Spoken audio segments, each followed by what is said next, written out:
I think today, to me, self-reliance means really being able to think for yourself and to understand that we live in a society where you're influenced by so many different things, and to understand those influences and still be able to think for yourself and make your own decisions and do as much for yourself as possible in terms of, not making your life harder, but actually making it better.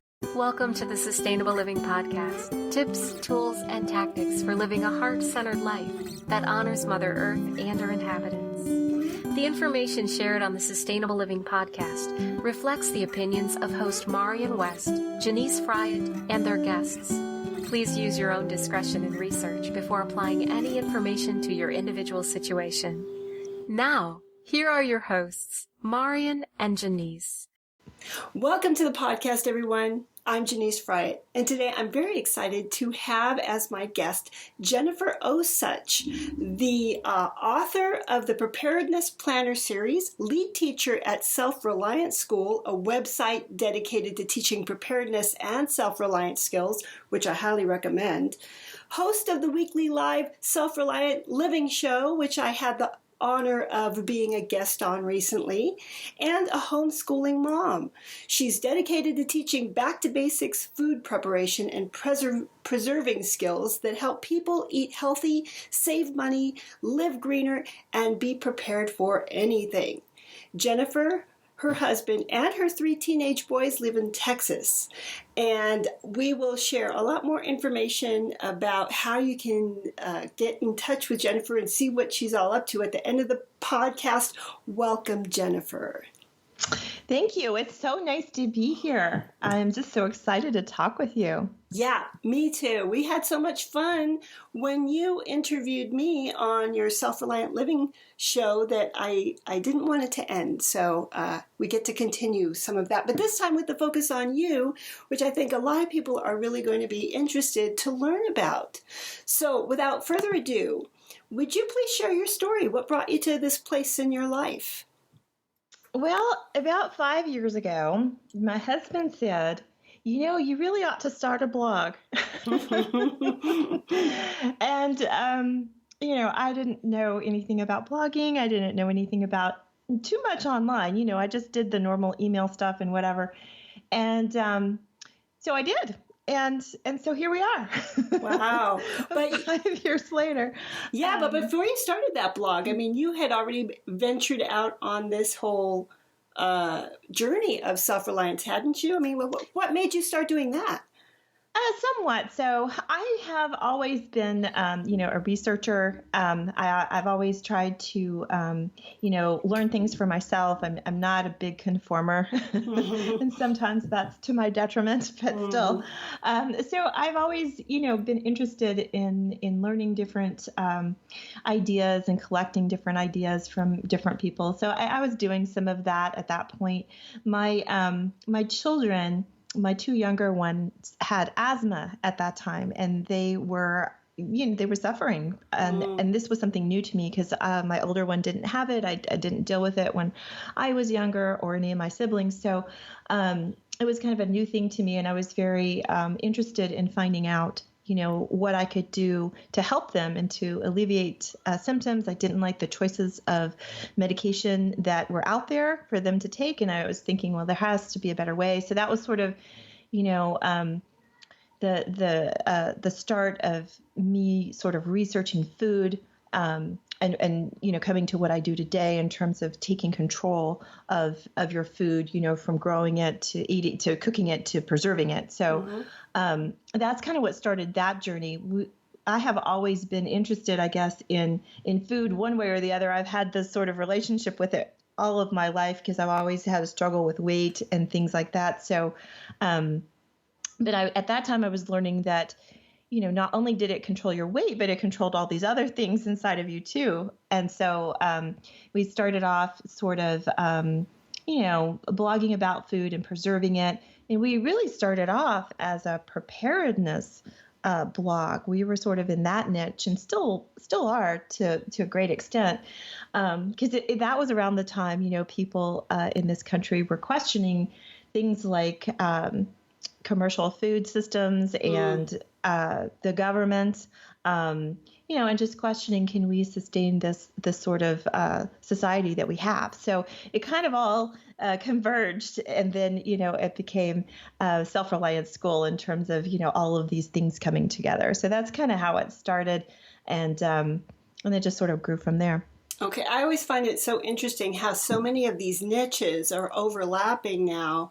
And when I first started looking at it, I thought I saw the prepper type people and the permie type people, but they were both going for the same thing. Yeah. Yeah, it's just, I think that it's where you're coming from. Some people are coming from, they're interested in, a certain aspect of it, but it all, you're right. It's sort of the roads lead to all the same destination. So yeah, you're right. That's very interesting. Yeah, which is good because, we've all been divided far too long. So I love it when you start to see these roads converging. Yeah. So could you give me your definition of self-reliance? What is it? Well, I think today, to me, self-reliance means really being able to think for yourself and to understand that we live in a society where you're influenced by so many different things, and to understand those influences and still be able to think for yourself and make your own decisions and do as much for yourself as possible in terms of, not making your life harder, but actually making it better. And now, is there a difference between self-reliance and self-sufficiency? Well, I think when I think of self-sufficiency, at least me, I think of, like somebody that lives in a bubble. They can do everything themselves, and they sort of, they don't need to go outward to actually survive. I won't say to live, because I feel like we're social beings and we need community to live, but just to actually physically be alive. They're self-sufficient in their sort of container. And then self-reliance, I think, is more of a broad idea in that we're relying on ourselves. We're also relying on our community. We are relying on the local resources that we have, and being able to survive that way, not only physically, but also as a community. So community plays a big role here with self-reliance. I feel like it does, yeah, because I don't think that, like I said, I think we're social beings, and that there's not, there's eccentric people that go up in the mountains and they're just fine with that, and they never want to see anybody, and that's fine for them. But I think most of us prefer to be amongst people, and we enjoy that camaraderie, and we thrive with it, because we have ideas and we come together, and I think that it's very important. Yeah, and achieving that kind of, I don't know if you'd say self-sufficiency, because I do agree with you. The true sense of the phrase is really you're in an isolated bubble and you can do it all yourself and you don't need anybody. But if you kind of broaden that out, you can to include community, then you see people can achieve self-sufficiency much easier when they can depend on other people. I would say I would want to depend on my neighbors and friends more than the local grocery store down the street, that if there's a snowstorm and the truck can't get up, we're kind of stuck. Yeah. I think that people maybe don't understand that too, that, because I guess the word self is in there, right? So they're thinking it's just us. But no, because the thing is that I feel like that the world the way it is now is not sustainable. It's just, I don't know how long, it's going to go on like this. And I don't think there's going to be, I hope there's not going to be a violent turn or any of that sort of thing. But the thing is that I don't feel like it's sustainable the way it's going. So there's going to have to be some shifts somewhere, right? And so that's the whole idea of being self-reliant, is that you can be locally self-reliant with your community. And then, there's never going to be a time, or I hope there's never going to be a time, when we're not going to be able to trade with other people or to get items that are specialty items. And I'm not talking about those sort of things, but I am talking about everyday items. Our food, for example, should be local because of the way, like I said, the way it's set up now, it's just not sustainable. And so you're right. I mean, it's sort of a misnomer that it's self-reliance, like it's just you. It's really not. It's your local community. And the whole country is strengthened when we're all, strengthened within our local communities, I think. I mean, if we're hit with any kind of an economic downturn, if you got something going here in your local community that isn't completely dependent on big corporations or big chain food stores, we'll survive. We'll do okay, and everybody's strengthened that way. But it's really scary how much of that we've lost and how vulnerable we've become.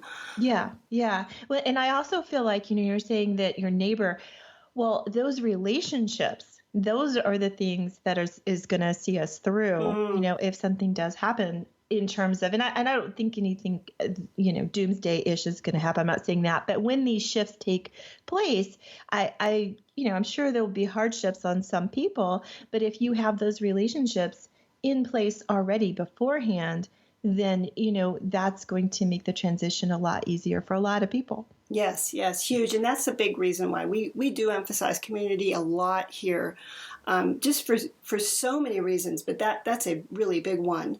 But getting back to your story a little bit, you mentioned that you were looking to clean up your food act, for want of a better word, because of your boys and them having asthma.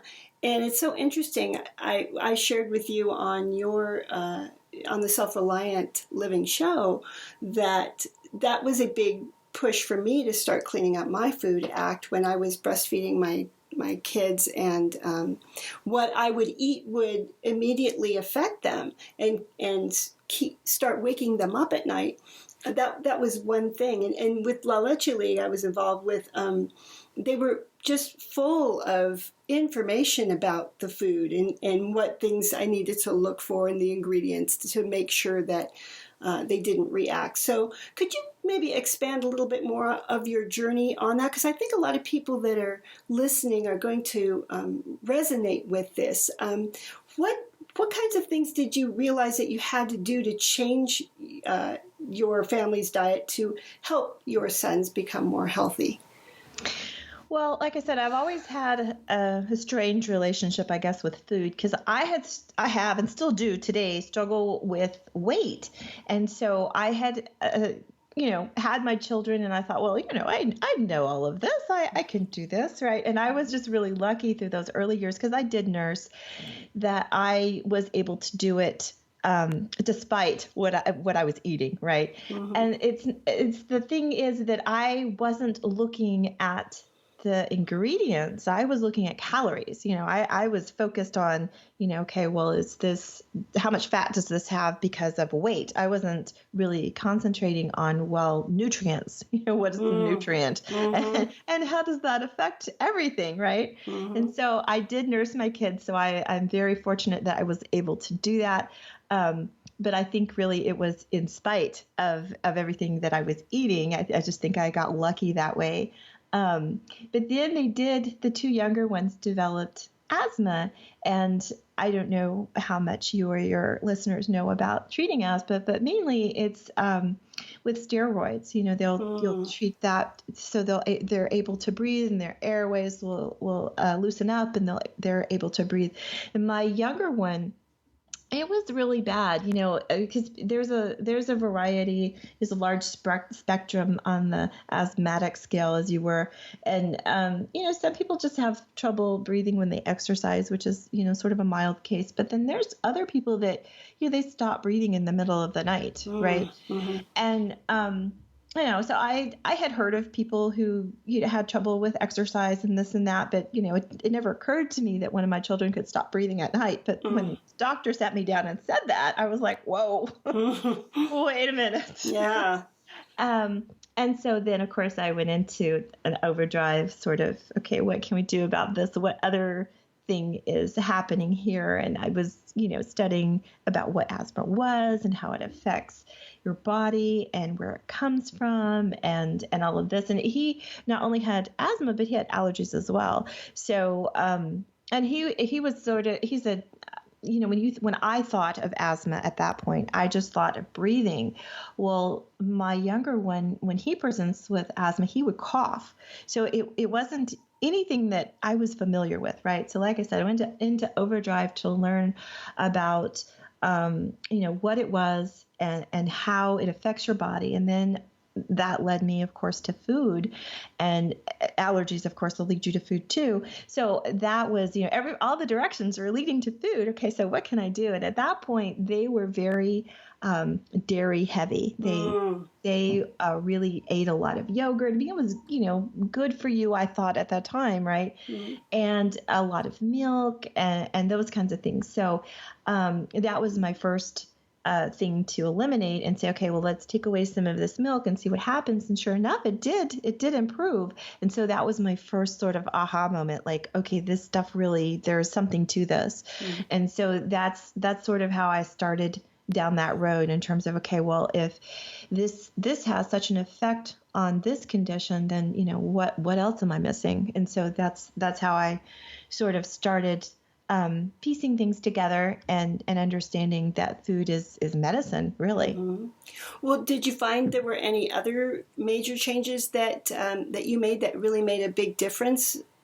Oh, yes. Well, at that time, I took them off of almost all processed food. Mm. And so and I took them off of meat as well, because we were vegetarian for some time, and that helped tremendously. And I think that it's not the meat that was the problem. It was the way that the meat was raised. Mm. And so, now we're not vegetarian any longer. That's another story. But we do source our meat products from, people that are encourage grass feeding and pastured chickens and all of that sort of thing, instead of having them raised with hormones and antibiotics and all of that. So, but that's, like I said, the meat thing is a whole different issue. But I took them off of all that. And like I said, it wasn't really even, okay, I think meat is a problem. It was just I understood what was in it. And at that time, I didn't have really a choice, which I think is horrible for a lot of people. They don't have a choice, because I couldn't get, I could not afford to go out and get, pastured beef or grass-fed beef or, the good stuff. In other words, I couldn't really even afford organic milk at that time. So I'm like, okay, well, let's just take this away. And I would find substitutes for these different things. And, we actually developed a decent vegetarian diet, and that made a big difference because of a lot of that processed food was taken away. But I do want to say, because, people hear stories like this all the time and they think, okay, well, I have to go and take everything away. And that's not what I would recommend. I would recommend doing some eliminations and trying to find out what the culprit is or what is making the biggest difference.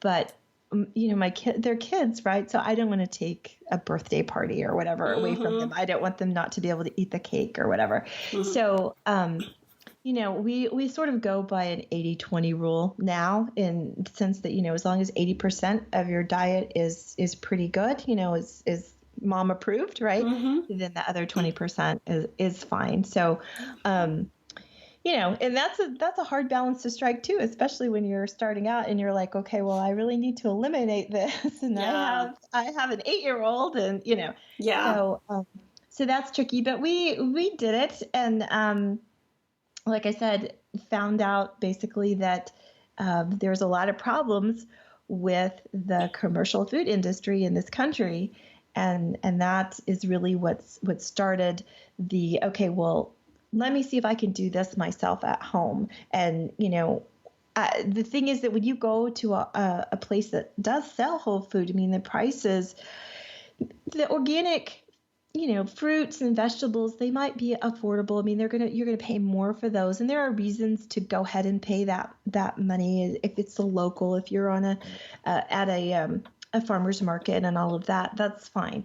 But the thing is that to preserve those foods, if you go into like a grocery store that sells organic jam or prepackaged whatever, a rice dish or something that comes in a box. Well, you can get it organic, and you can get it where it doesn't have any chemicals or anything, but you're going to pay like $10 or something for this box of rice. And so that was another reason that I'm like, okay, well, if I can buy it fresh, or if I can buy it in bulk and it's organic, how can I do this myself in terms of making these sort of convenient meals so that we can live a life and not always be in the kitchen? And so that was what led me to do what I'm doing on my website now. Yeah, I noticed on your website you've got I don't know if it was a series all about making really convenient, healthy meals there. Was that wrong? I mean, I thought no, you had... we have a post on doing like a meals in a jar, which is a real sort of popular thing to do. Oh, and wow. So you can mix all your dry ingredients in and then just throw in the meat or whatever, but you make your own. Uh-huh. I know you can buy them commercially too, but they're, like I said, way more expensive. So do that. We do a lot of dehydrating. I think that's one of the lost skills that, because you always hear, okay, well, I'm going to home can this and that, and you think of old fashioned and country and all that, but you don't hear a lot of people saying, well, I dehydrate my food, which is, something, like I said, that I think has been lost through the ages. But that's really when you go into one of those stores, that's what you're getting with the rice box or the mac and cheese or whatever. It's dehydrated. It's been, processed and dehydrated. So if you can do more of that, then, you can make your own and you don't have to pay the price. And then also, even though those are sold at, reputable stores, there's still some stuff is, they have to put some preservatives and things like that in there, where if you do it yourself, you have the choice whether to put that in there or not. And then you can store it in such a way that it'll be there for you when you need it. So. Yeah. Oh, handy. And it's handy. I mean, it sounds like you're making stuff that's like really easy to put together quickly. Yeah, exactly. Yeah. It is. And then, like I said, it's just one of those things that in this society, that people are not always in their kitchen, and that's fine. I mean, we've come a long way in our journey in terms of over the centuries and what we've done with food. And it is really a miracle that we're able to feed as many people as we do. I mean, I think that there's something to be said for that.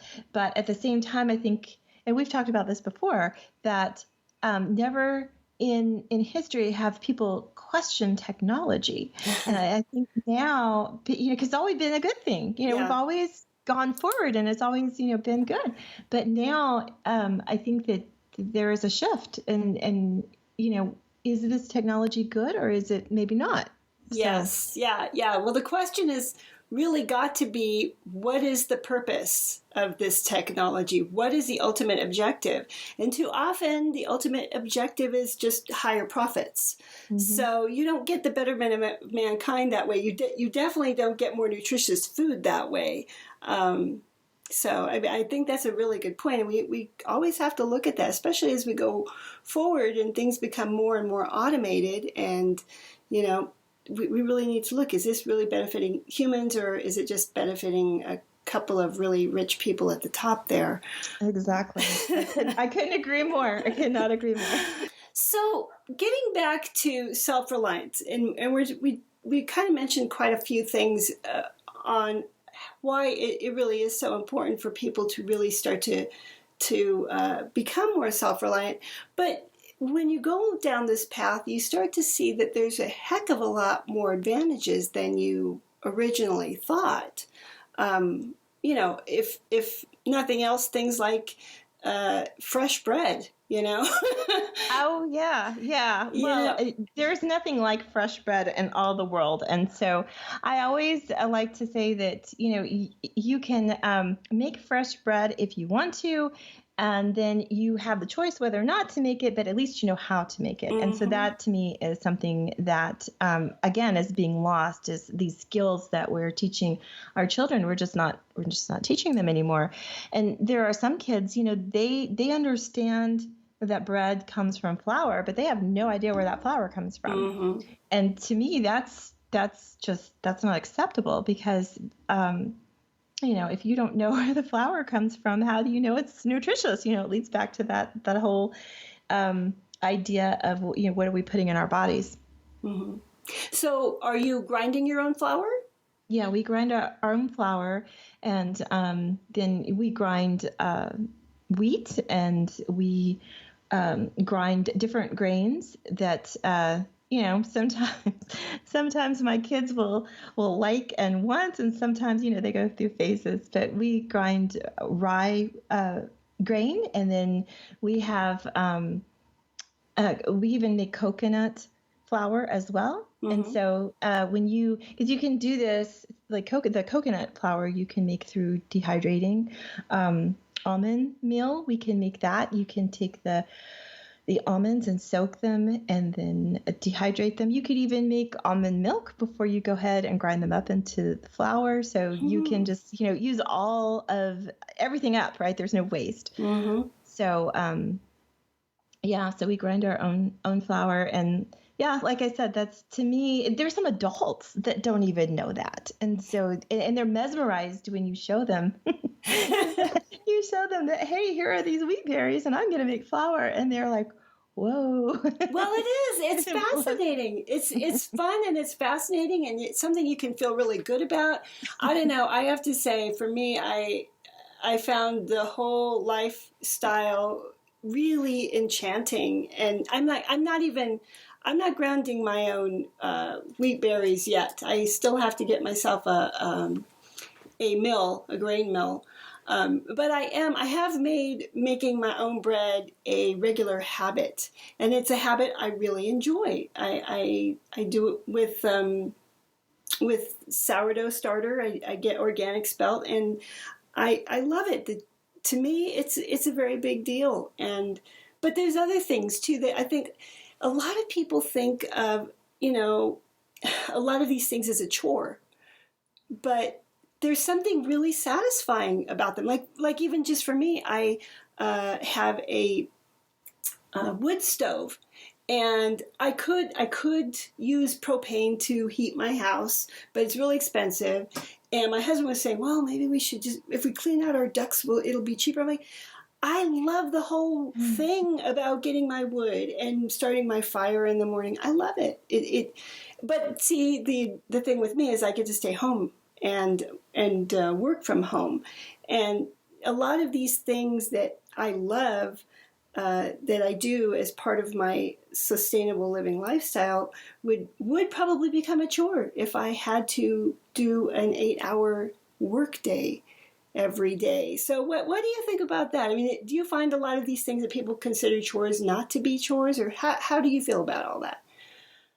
Well, I feel like that, that's it. Well, it's perspective. I mean, that's just the bottom line is perspective. But the thing is that you're right. It can become cumbersome, especially if you're doing everything yourself. And so what I like to go back to is that, if you learn how to do something, it's not likely that you're going to forget that skill, especially if you do it long enough to make it your, part of your routine.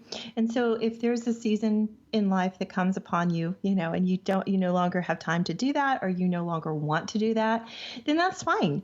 There's no shame in that, that you always have that skill and you always know how to do it if the need ever arises again. And I think even more important is that you understand the process, and that's going to help you in your life, because knowledge is never a bad thing. Right. Huge. Yeah. And when you learn one skill, you find lots of times that certain parts of what you learned can be applied to other things. Your general knowledge is expanded so that you can use that information in other areas, which I love. Yeah, that's exactly right. And so I never want to think or to tell people that, oh, you have to do it all, because you really don't. You get to pick, and that's the beauty of living in these times that we live in, is that you get to pick and choose what you want to do. But I would encourage everybody to at least go through and learn how to do the things that you need to do in your community to have a sustainable community.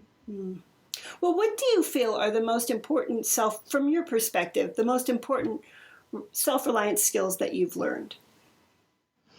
Well, thinking for yourself, I think that's one of the biggest one. And I know that sounds so elementary, but it is really difficult, because we get bombarded every second, it seems like, with some sort of advertisement or some article that has an agenda or whatever. But to be able to think for yourself and understand that there are those people that are trying to influence you, and they're not always trying to influence you in a bad way, right? Because we're having this conversation and we hope we influence people, right? So I'm not saying that it's all bad, but I'm saying that to understand that that people have an agenda, right? And they're going to talk to you about that, and they're going to, sometimes educate you, but sometimes persuade you, and to understand that that's just the society that we live in, and then to take the information and sort of have a filter.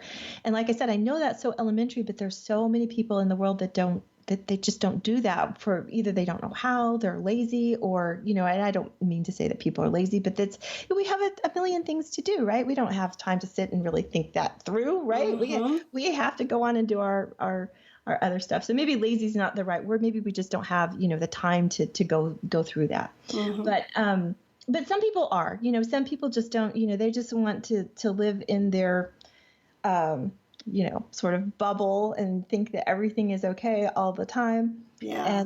And so there's that, there's people that don't want to deal with controversy, especially a controversy that you're trying to make, you're trying to see some positive turns of events, right? So, but I think that is number one, is actually to be able to filter information, to think for yourself, regardless of what that takes, whether it takes you learning a new skill and understanding it, whether that takes taking extra time and really thinking through things, whether that means turning off distractions. Yeah. Well, you know what? I gotta jump in, because I think for me, I've seen just my educational system, and what I saw with my kids over and over again. It really, too often, it's so much about here's a bunch of information that you guys need to remember for this test, and then after the test, it's all gone. And it's really not about learning how to think for yourself. It's about how much information can you hold for this amount of time, and then how can you follow directions, And that's really, I think, a big part of why we have so much of this. Yes, people are very, very busy, but we're also very well trained, not to really think for ourselves. Yes, that is true. It is so funny that you say that too, because, of course, as you know, I homeschool my kids, but I was not homeschooled. And, I think in the beginning, because I taught in the public school system too, so I was very indoctrinated into that system. So when I did start teaching my kids, I did it from okay, well, we'll just have our own little school at home, right? And so we were doing homeschool, but it was in a very public school way. And, and I still think some of those things today, even, because that's how I was raised. That's how I went through it. And my kids will point out things to me and they'll say, why would you have to learn that? And they really want an explanation to me, because sometimes I'll do it. I'll say, well, you really need to learn this, this, and this. And they understand, when I explain it to them, what that benefit of these different things would be. But then there's, one or two things, and they'll be, well, why do I need to do that? And then I really don't have an explanation for that other than that's what I did, right? And it doesn't happen as much anymore, but it did when they were younger. And I'm just so blessed that I have these children that are very bright. They take after their dad. Well, they really, they push us along our path, don't they? I mean, there's always, for me, I found there were things that were floating around in my head that I really believed in and felt strongly about. But, when you have kids, you really have to walk your talk if you want to teach them the way you want to teach them. So for me, I know it was a very big motivation for me to make the changes that I made. But I mean, especially with homeschooling, I would imagine I didn't homeschool my kids. I thought about it very strongly. I think in the end for me, the big one was I couldn't have homeschooled my son. I'm not sure exactly why. I think maybe we're too alike. I'm not sure. We get along great now, but he just, it was just not going to work. He was not going to accept my authority in that area at all. So I went through the whole public school system, and I didn't feel good about it. I never felt good about it. But, I did do my best to counteract what I thought were some of the negative influences at home. But I think as we go forward, we're going to find this whole paradigm of the public school system is going to drastically change. It's not going to stay the same as it is. And I think a big reason is people like you who are teaching their kids at home and so often finding that the results are much superior to what you get in a public school. Could you share a little bit about your homeschooling experience? Like, how are you teaching them? Are you using a particular curriculum, or what's your journey been on this? Well, like I said in the beginning, we did school in a very public school sort of way, with a classroom and desk and those sort of things, and that worked for a while. There's 2 years between my oldest one and my middle child, and so for those few years that I just had my older one, that was fine because it was really just him, and then I had these 2 other little distractions, right? But they weren't really in school at that point. But then my middle one, you were talking about your son challenging you.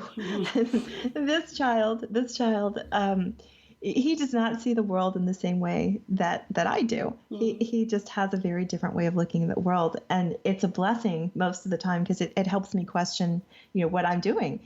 And so he came along and he proved to me that what I was doing was not the best for everybody. and so that's, I think, when we really sort of changed directions. And so I have done some, followed some curriculum.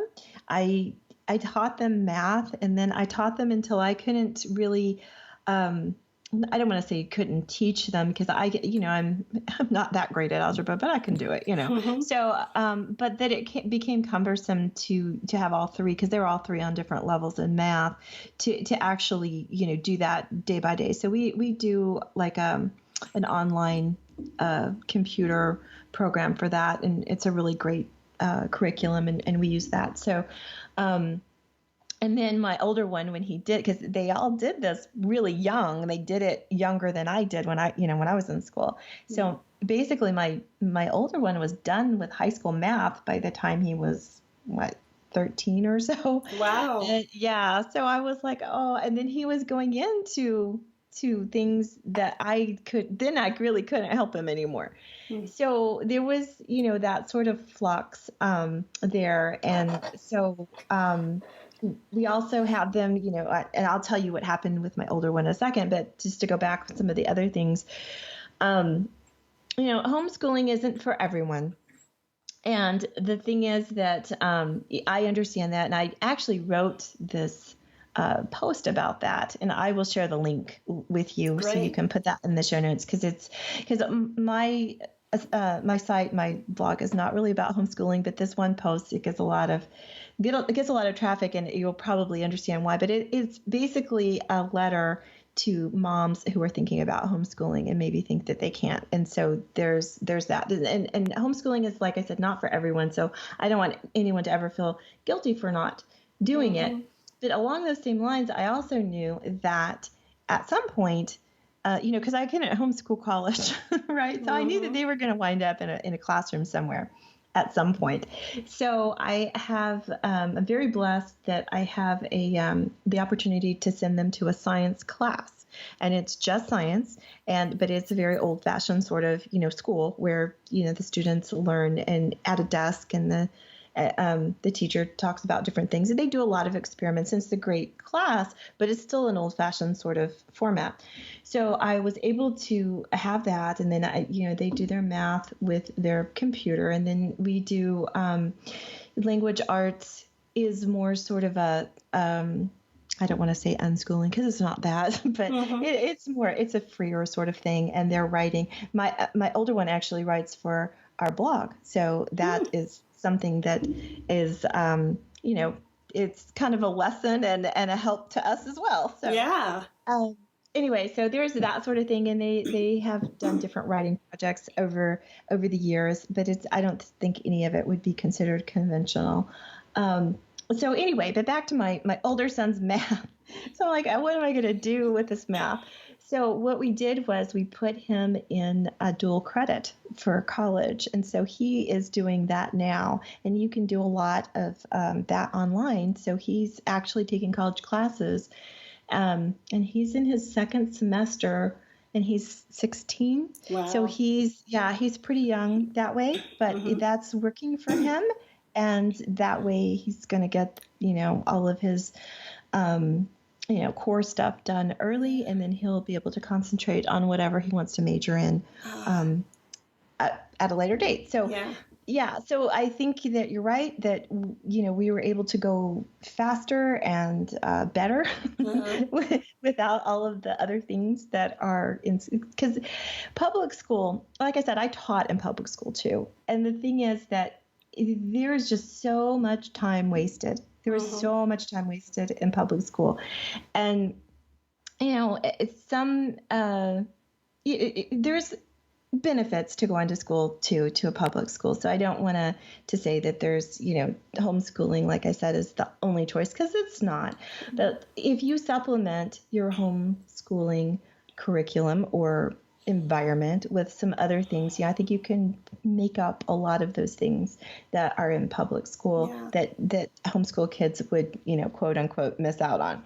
See, that's the thing. When you have many different choices and you can patch together things that work for you as an individual and your kids are better off.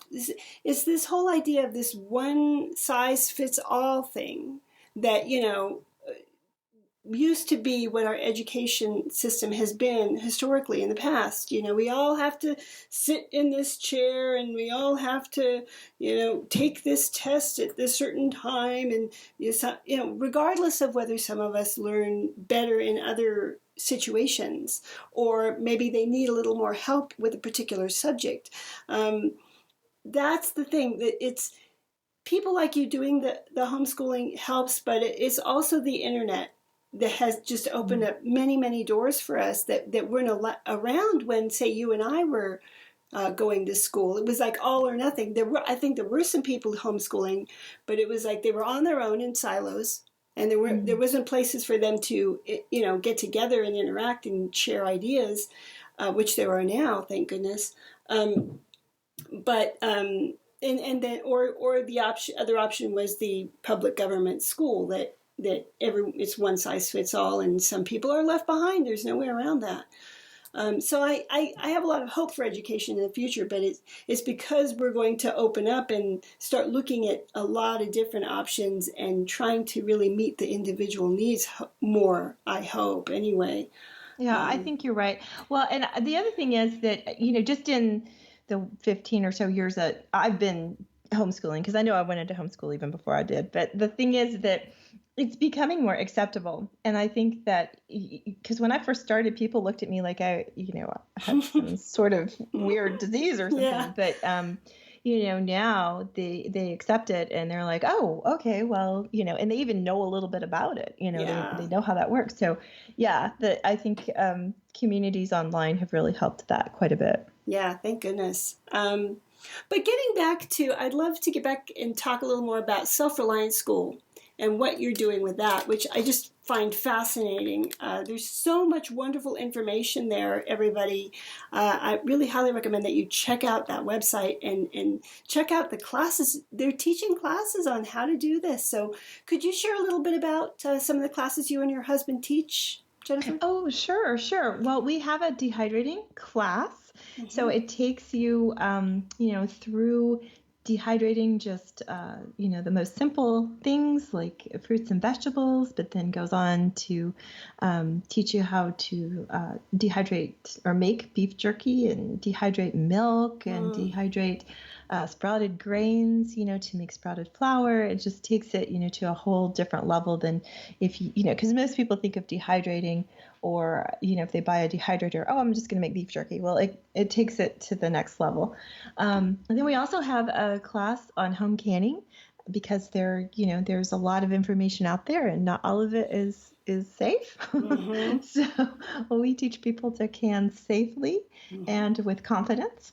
And then we also have a bread making class. And so we're taking people through that in terms of being able to make your own very simple bread and then make a sourdough starter and then also be able to make bread from that. We also have a pressure cooking class because that is one way that you can have fast whole food, right? It seems like, fast food, you can't have it if it's just fast food because all the fast food options today are not that great. But if you can use a pressure cooker, either an electric or one that goes on the stovetop, then you can have fast whole food that's fast, right? So good for you, fast food. Wow. So there's that. And then my husband has been home brewing since before we met. He started off home brewing overseas when he was stationed overseas and couldn't get anything. So him and his buddies, rigged up some different things. And he's been home brewing for a really long time. And so he's taught a class about home brewing. And then we also have a class in hydroponics. So. Wow. So you guys are growing food through hydroponics there. Yes. And so we always tell people that, because there's a bit of a controversy with hydroponics. And we tell people that it is, a great way to bridge the gap between fall and spring. And that, we recommend doing it on a individual basis and doing it as organically as possible. Wow. And these are skills that can really help us, going forward in our lives for so many reasons, improve our health, make sure that we're less vulnerable in case something happens. They're really important skills, again, that we just have lost. Usually they used to be passed down from generation to generation. Thank goodness that there are people like you out there sharing this online. I mean, gosh, you don't even have to get up and go to a classroom or anything. You can just push a button and there it is.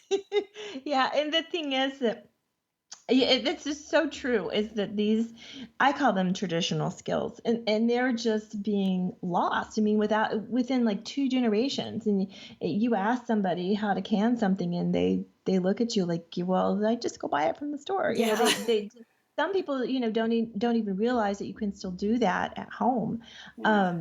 And so, for your health and for just being able to educate your kids, to where all the stuff comes from and how to make it nutritious for yourself is one of the big reasons that we're doing it. And it's hard to find classes on these sort of things. Like if you go to a community college or, extended education or whatever, it's really hard to find.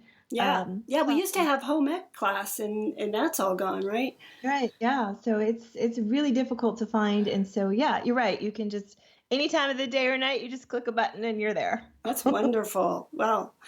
So getting back a little to self-reliance, what do you find to be the most satisfying thing about it in your own life? Well, I think knowing where my food comes from is the biggest thing, because that's something that we all need. We can't can't live without that. And so that to understand how to produce it yourself and know where it comes from and know the benefits that has for you and your family.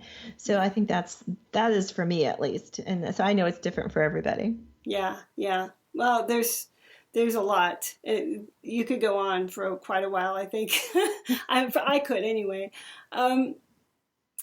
So, Self-Reliant School, the Self-Reliant Living Show. Oh my gosh, I wish everyone could have seen when you interviewed me all the things that you're doing at one time there. She was on Periscope, on live stream on YouTube. I mean, what boggles my mind is you've got these 3 kids, you're doing all this for yourself, you're teaching people, you're having a show too. There's so much you're doing. How in the world do you get it all done? Yeah, I don't know. People have asked me that before, and I just I don't really know. I just go, day by day.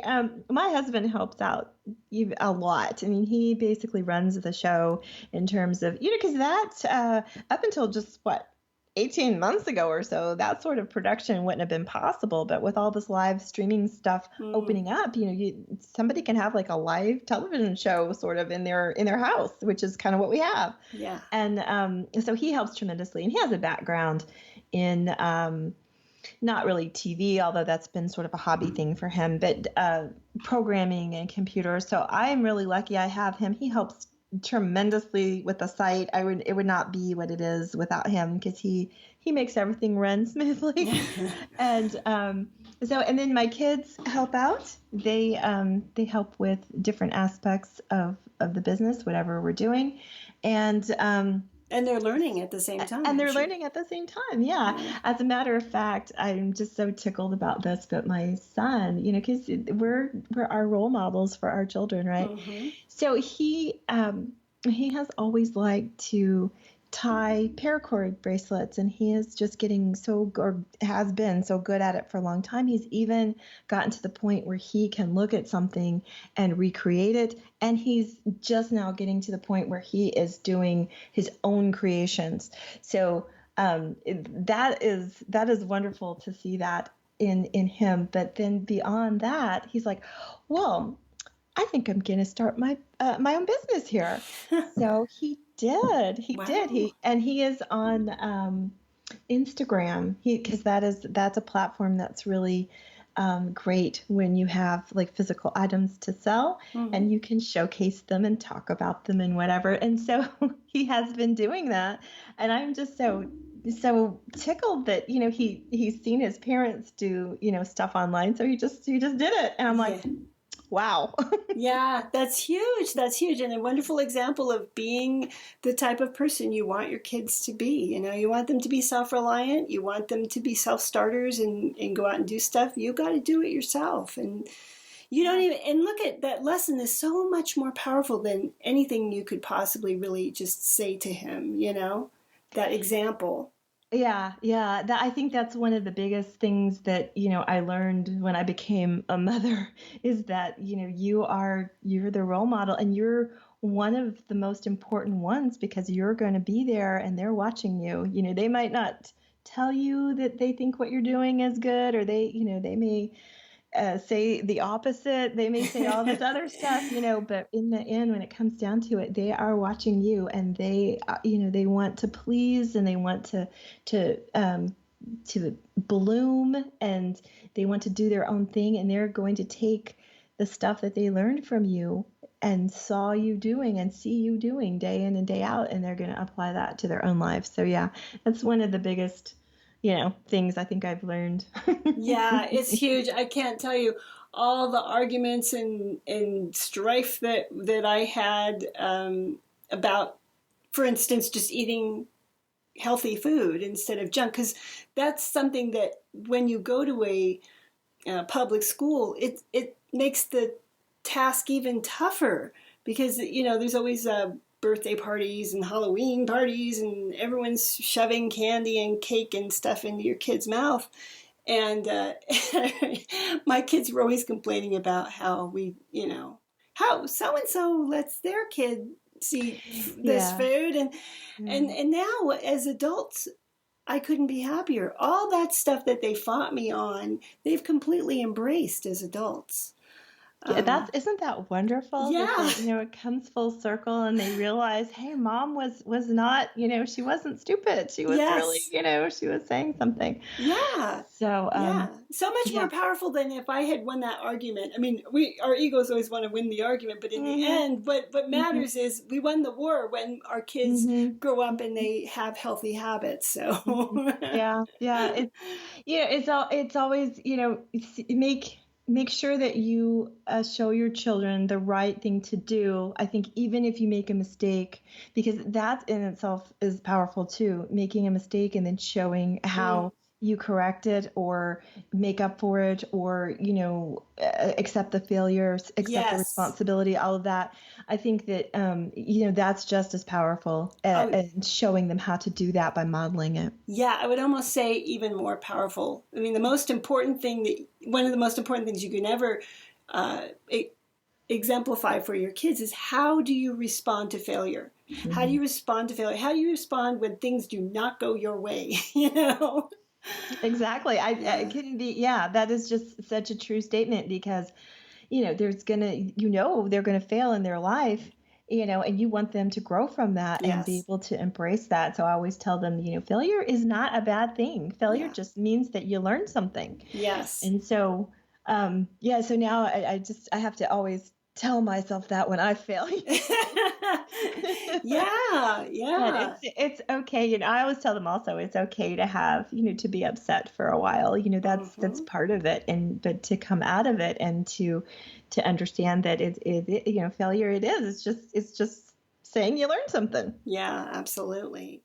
So I think we may have touched on some of this, but maybe you could expand a little bit. What concerns you most about the world today?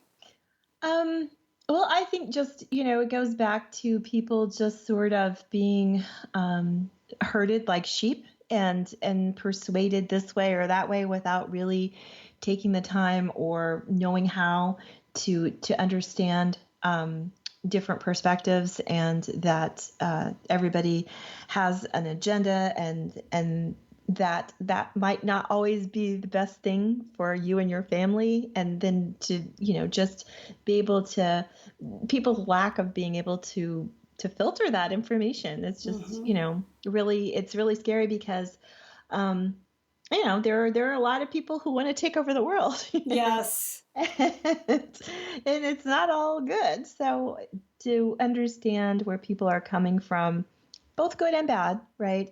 And then, because I think that's another thing that divides us, we don't look at where people are coming from and understand where they got to be where they are. And that is a big thing in this country, I think, that's dividing us at this moment in time.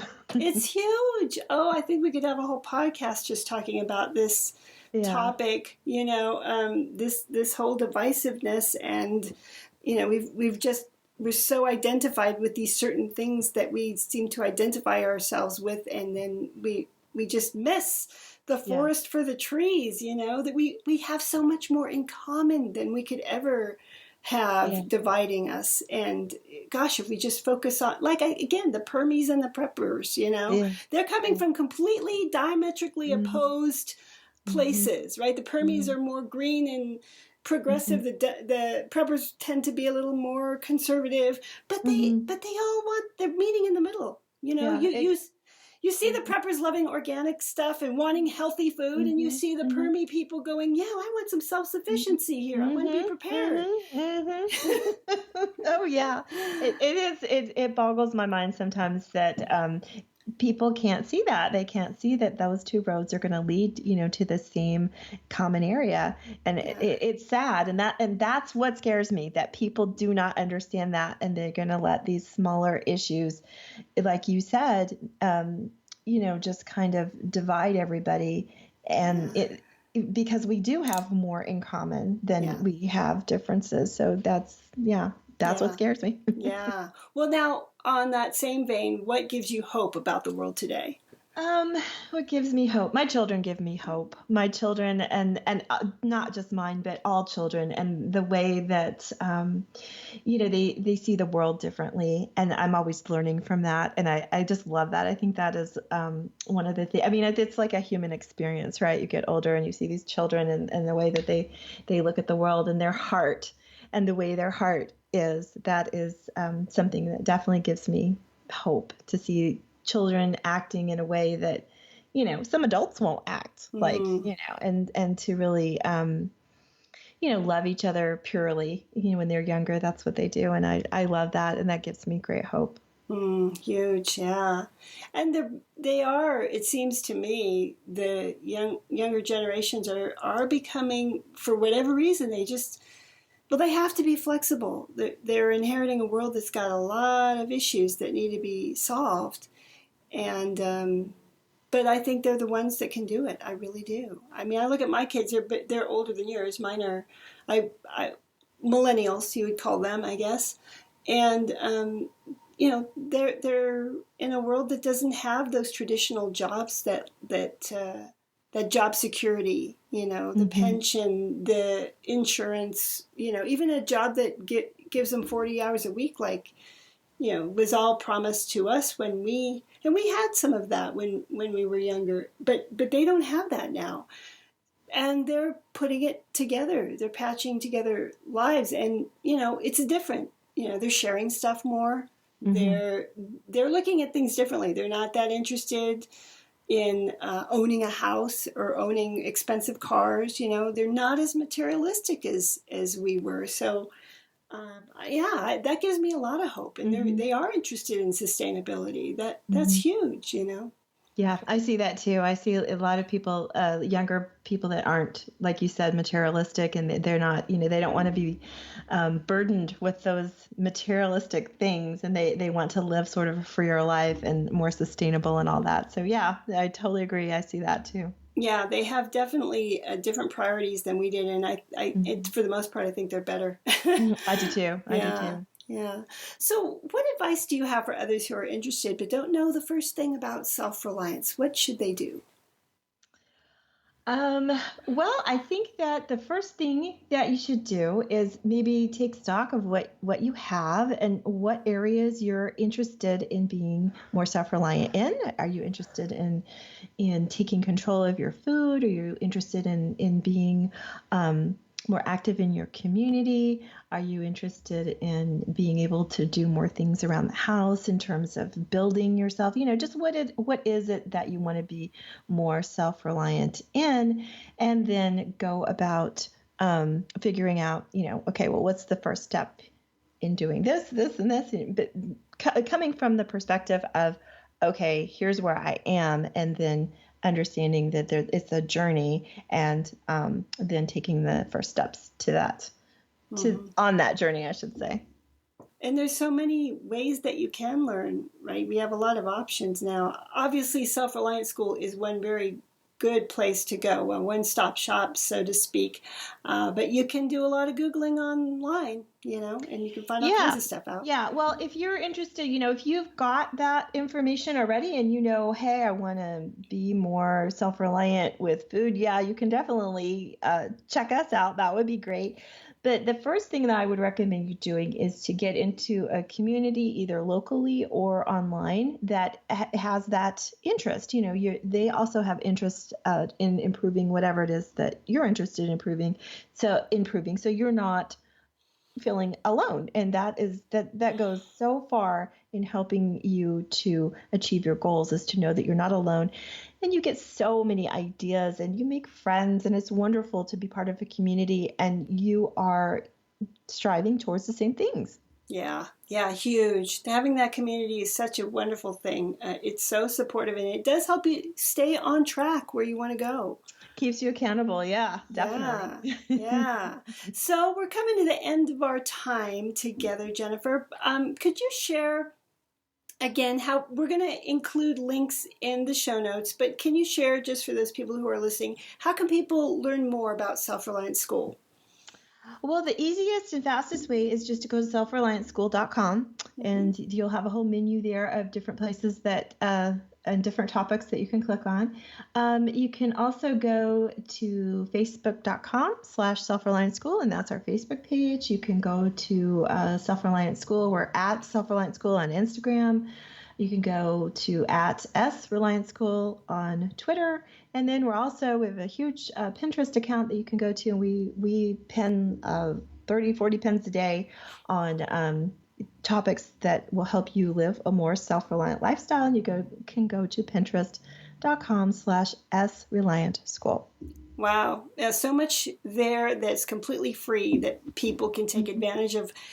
Thank you so much for sharing all of this, sharing your story, sharing the resources that people can take advantage of, Jennifer.